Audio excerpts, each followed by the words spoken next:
Hey folks, Nathan here, and this is a project update here for the channel. You may recall I used to do these on a monthly basis back when the Patreon was going, because it included thanking anyone who had been a backer on Patreon at the time, and going through and having them in the credits at the end and all that kind of stuff. You know, just sort of a tie-in to the Patreon, but also to make sure people are kind of aware of what was going on. There was a lot more to speak of in terms of content that was coming and all. But I did promise when that ended that every so often I would do another of these type of videos so that folks could just kind of keep up with what's going on with the channel behind the scenes, what's come out, what's coming up, that sort of thing. I don't know how much there is to speak of this time. I'll just kind of focus in here on stuff that has come out, a little bit about what the plan is for the future, what's going on in terms of what's keeping me so busy these days, and show you some relatively recent, last few years or very recent releases to keep an eye out for if you're looking for some specific book stuff here. Not necessarily mine, in some cases things I'm thanked in, some things related to stuff that I've done, just to kind of toss some ideas out there for those who are interested here. So the last of these would have been the one in June, back on June 11th, which was launched at the end of the Patreon. So last chance to thank everybody who'd been a backer of the Patreon and whatnot, and then sort of wrapping up that monthly version of the project updates. So the next release from the Star Wars Home Video Library immediately after that was episode number 481. So that was back at the middle of June, so almost 8 months ago now when that was released. In that 8 months, we went from episode number 481 from the Star Wars Home Video Library all the way up through episode 506. I actually just recorded 507, 508, 509 here today, right before recording this. That does mean that that stretch does include not only the 500th episode, but also a special 10-year anniversary video as well. We did have one of those from the Star Wars Home Video Library Q&A episodes back in September, which was number 15. Beyond that, it's really only been a few little board game videos, or, well, little maybe not be the right word, but a few board game videos that are sort of tangential to the main Star Wars content here of the channel, but something that I'm particularly interested in. So we looked at the Series 1 alternate killer miniatures from Van Ryder Games for the game Final Girl, of which I'm now a playtester, and then we took a look at the Final Girl first special feature, as it's called, not part of Series 2, not part of Series 3, but sort of released in between, called the North Pole Nightmare, that puts Cindy or Mrs. Claus up against Krampus at Santa's workshop. Just the first time they've done a special little package like that. We've been looking at all the Final Girl stuff as it's been released in terms of detailed component breakdowns that continued that trend. In a similar vein, just as I had done a similar content breakdown a while back for Tiny Epic Dungeons, both in prototype and finished fashion, I did get a chance to finally get back to the Tiny Epic games with a look at Tiny Epic Kingdoms. All the components again, a comparison again, taking a look at the first edition, second edition, the ultra tiny version, and the second edition's expansion, Heroes Call. Going to be trying to do that for all the Tiny Epic games over time, and I'm kind of being pushed in that direction finally because I've been wanting to do it. But there are these nice wooden containers, nice wooden storage solutions and organizers that are coming from eRaptor/Poland Games in the near future that are shipping now, just not to the US yet. But the intention for me is to move all the stuff to those and get rid of the original boxes and any 3D printed organizers that I have. But until I do a video, I'm still going to want to have the boxes around, so instead of having two things taking up space, I need to get those recordings done so I can actually get rid of those boxes and maybe pass them along to somebody who needs one of those 3D printed inserts or something. I didn't print them, I got them off of Etsy. And then I also took a look, because the Sorcerer Endbringer Kickstarter is going to be fulfilling in the near future, finally, after years. I took a detailed look at the game Sorcerer in all of its first Kickstarter's content from Wise Wizard, formerly White Wizard Games. So not a whole lot of stuff in terms of oddball stuff. It's all pretty much been from the Star Wars Home Video Library stuff, and we're looking at 25 approximately new episodes in that 8 months, which I feel like is a lot just because there's not much in the way of new releases. I mean, we had the Disney 100 stuff, we had, you know, the recent Mandalorian stuff, but there's just really not a whole lot of new releases to speak of, so at least I was able to get past that 500 mark finally and get some new releases out there. I had talked at the time about how two things were kind of going on in the background. One was the spreadsheet. So I'm still working on the spreadsheet to track my collection that would then be provided to others in case they want to, track their collection, add to it, subtract to it, mess with it, whatever. Still working on that slowly but surely as I get time, but time is not permitting very often. But at this point, I have everything listed on there that was in a Saga on Home Video first or second edition. I have a list of other stuff that needs to go on there, but it's just slow and painstaking work to actually get it on there.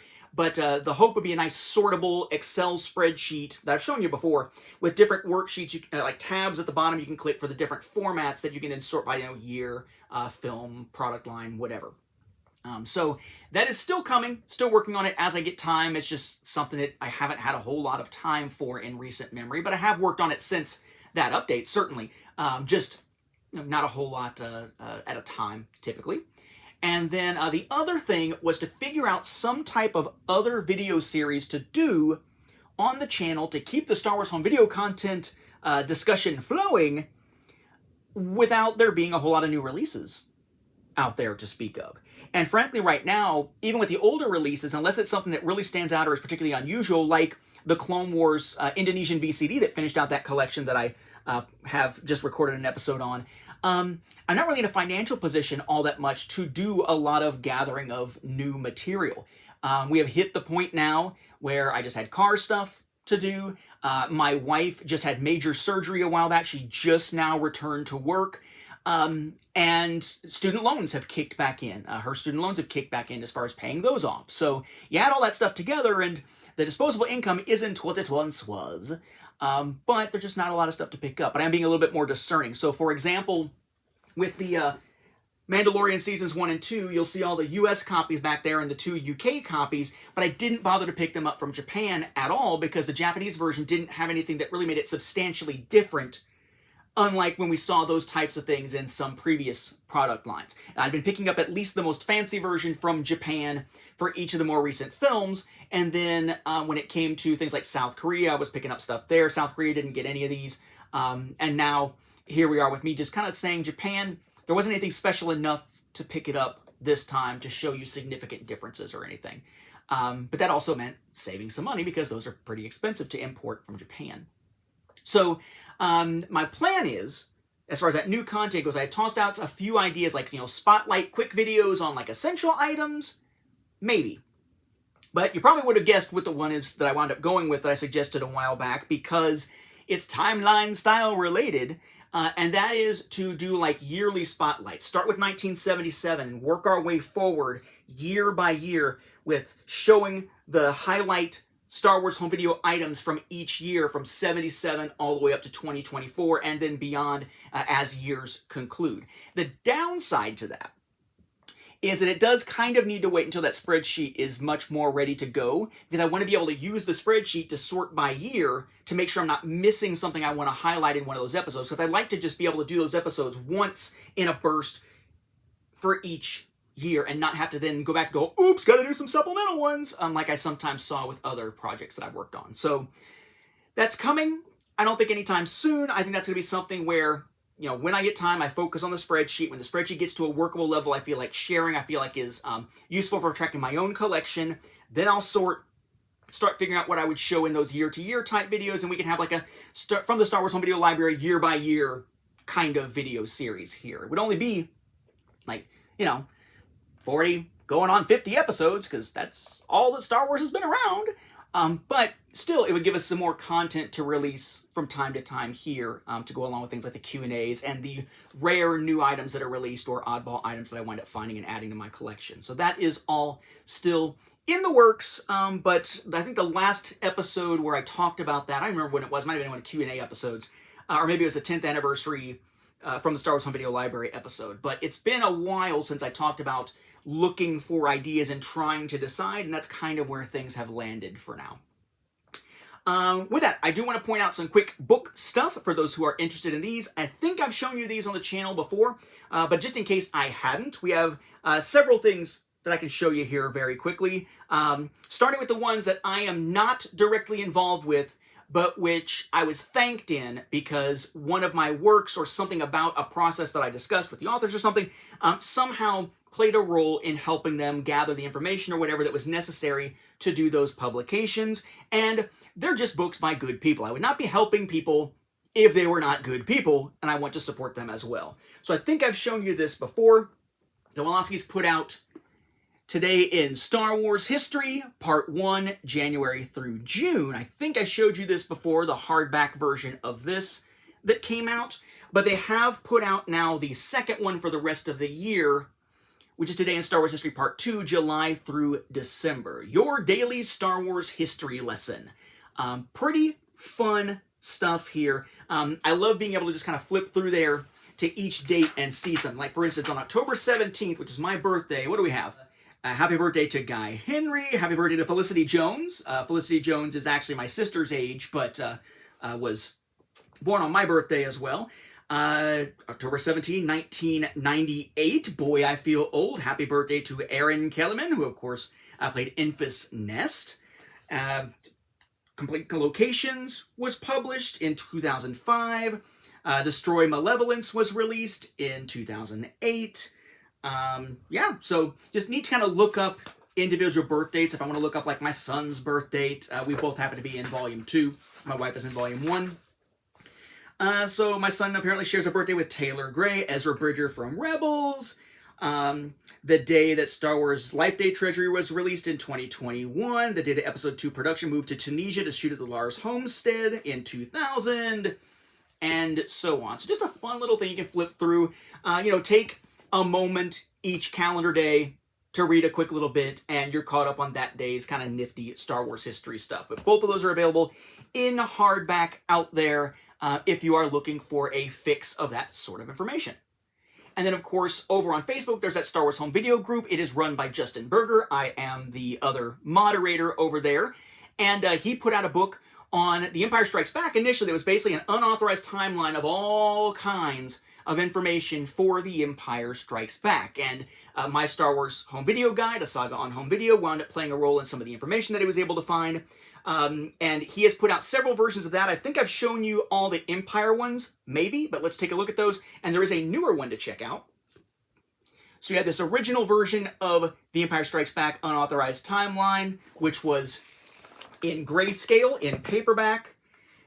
There is now also a full color collector's edition version as well, the red up at the top, and there is a hardback version of the book as well.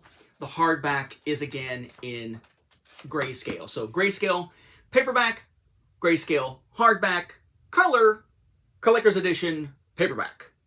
But he and Jamie Benning also in recent memory published this as well. Return of the Jedi unauthorized timeline, 1976 to 2023, has excerpts from the Fullmentaries podcast interviews and whatnot, but it is a color but paperback version of the same approach, but taken to Return of the Jedi. So definitely want to check out. I think right now this is the only edition of it that exists, probably because it's sort of the best of both worlds. It's paperback, so it's more affordable, but it is also color.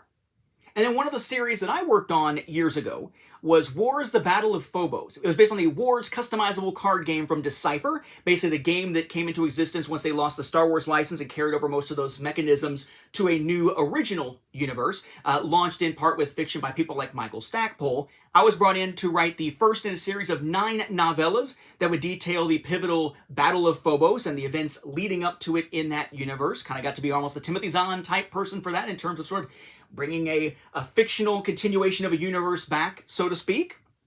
My first story, Healers and Hunters, was published way back when in, there's an illustrated novella type form, there was an ebook form, it eventually got collected into 2 different versions of a trade paperback type style, just a paperback copy. And then I did a second one, which was the 4th in the series, the second one for the Earther faction. It was 3 per faction. That was called On Red Soil, wound up finding itself into ebook form and then collected in paperback again. And then that all kind of went dormant. And the last 3, the last one for each faction, never actually saw the light of day. There were issues behind the scenes, never saw the light of day. Years later, Archbeetle Press, Jim Wilder's company, picked up the license for that series. Not just for new stuff, but to reprint the older stuff. They have rebranded it as War Song to make it easier to search for on places like Amazon and whatnot, and distinguish from other series and whatnot. But finally, we had seen recently, I showed you these before, that War Song, The Battle of Phobos, was starting to get reprints. This first volume, Preludes, includes my Healers and Hunters story. This volume, Streti, Volume 2, includes my story on Red Soil. Now, those are the only ones that I wrote in the series. But again, it was a 9-book series, 3 per faction, the end of which had never seen the light of day until recently. Here is the end of the story. Again, I have not written anything in this, but for those who have been following the story, who enjoyed my books in the series, hopefully read the other books in the series as part of these collected versions, finally, in ebook and in physical form, we have Codettas, which features stories by Jim Wilder, Brian Thomas Schmidt, and Sabrina Fried. So the new stories here, finishing out the Gonjin series, which had been picked up initially by Sean E. Williams and then by Sabrina Fried. We have Theater of War by Jim Wilder. Picking up from the Maverick side, where the first 2 had been written by Jim Perry, we have Sabrina Fried, who had written for Gonjin, writing the Maverick Codetta, Just Jack. And then finally finishing out the Earther trilogy, the Earther part of the Battle of Phobos 9 novella series, we have Brian Thomas Schmidt with Point of No Return. And then finally, something that has bothered me for years has been fixed, though I don't know when it was just in a recent printing. Years ago, I had the awesome opportunity of being able to actually help with the Star Wars Essential Atlas that was being written by Dan Wallace and Jason Fry. I worked primarily with Jason when it came to it, and the idea was to create dated battle maps for things like the Hunt for Zinj, or the Road to Coruscant, and so on and so on, the Thrawn campaign, so that these maps would have dates on them for when individual battles took place using the digital calendar year structure that the Legends continuity had used, albeit refined over the years from the old West End game stuff into more modern stuff around the time that it was being published. And among doing that, we also had the opportunity to do maps for the individual Star Wars live-action films at the time, episodes 1 through 6. And in those cases, rather than putting dates on each event, we had a starting date for each film, which was cool because it meant that I actually had the opportunity to do something that had never been done before, which was to actually pin down an in-universe starting date, right up there at the top, for Return of the Jedi. Because there had always been this sort of weird situation thanks to the Galaxy-wide Newsnet's articles back in the Star Wars Adventure Journal from West End Games. We knew that A New Hope and The Empire Strikes Back were not in the same month of their respective years. And that meant that it actually wasn't exactly 3 years from A New Hope to The Empire Strikes Back. And that basically meant that it wouldn't necessarily be true that 4 years after A New Hope and 1 year after The Empire Strikes Back were the same time of year. Instead, there was basically a 9-year gap. Possibly, or maybe it was a year, but there's a longer gap between A New Hope and Empire, which threw that numbering off. And in those discussions, it wound up being decided that, the Emperor, very much like terrorist organizations, might like the idea of delivering a hammer blow to its enemies on a prominent anniversary. And therefore, it would make sense for the Return of the Jedi story to be taking place around the same time of year as A New Hope, rather than The Empire Strikes Back. And in doing so, that allowed us to pin down a start date for the first time in the digital to the exact month and day type of format for Return of the Jedi. However, there were 2 things that were frustrating. One was that I had brought in Eddie Vanderheiden to assist when it came to the maps for the new Jedi Order, and they spelled his name wrong in the author's acknowledgments at the front. Then also, thanks to a typo in an email that I sent to Leland Chee that nobody ever caught and fixed when going into the actual publication stage, the map for Revenge of the Sith has the wrong date at the top. It says it's year 15, not 16. Well, it turns out that in recent printings of the Essential Atlas, which is apparently still in print, they fixed Eddie's name. And sure enough, if you flip, and find yourself on the page for Revenge of the Sith, it does now say the events of the film begin 16/5/20.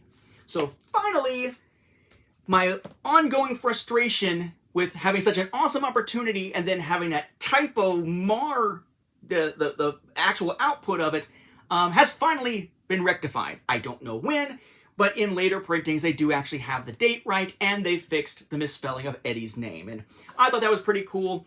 I didn't know that until Eddie pointed out that somebody pointed out to him that his name was now spelled correctly. We looked, and sure enough, the date was set up correctly as well, so I snatched up a new copy to put with my other ones as a mark of my happiness that the shame has been wiped away to an extent.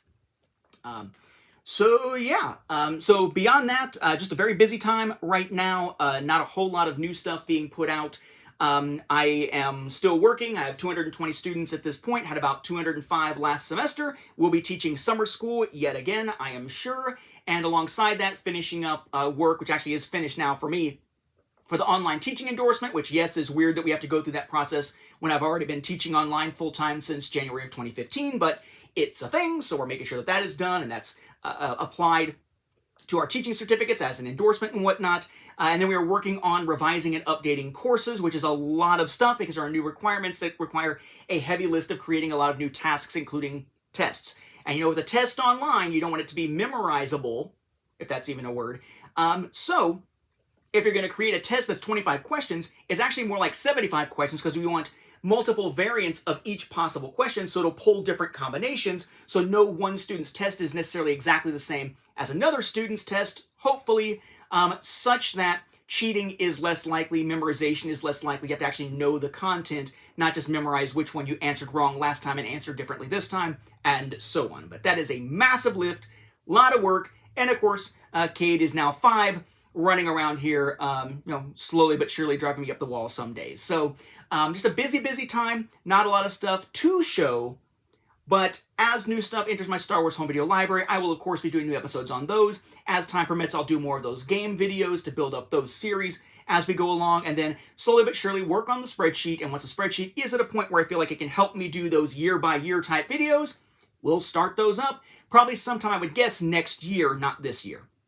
With that, though, thank you very much for your interest in the channel. I hope this has been a nice, quick update for you. Maybe not quick, but a nice update for you for those who've been missing those. Thank you for watching, and I hope you enjoy the stuff here on the channel.